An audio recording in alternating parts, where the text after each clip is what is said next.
Heri Susanto, warga 9 Ilir Palembang, tertangkap polisi dari Polsek Ilir Timur 2 usai membeli sabu dari seseorang di kawasan 13 Ilir berinisial JN.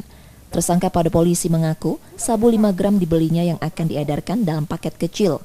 Aktivitas itu dilakukan tersangka baru 2 kali usai berhenti dari juru parkir. Sementara modal tersangka membeli narkoba menggunakan tabungan istrinya. Pembeli sabu dari tersangka merupakan pekerja di kawasan tempat tersangka tinggal.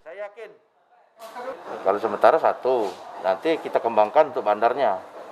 Ya. Harusnya pengedar atau apa? Ya kalau ini satu jelas pengedar. Dia beli. Ditangkap ya di Jalan Kenari. 9 Ilir. 9 Ilir ya. Pak, pasalnya dikenakan, Pak? Ini pasal 114 Undang-Undang 35 tahun 2009 tentang narkotika, pasalnya 114.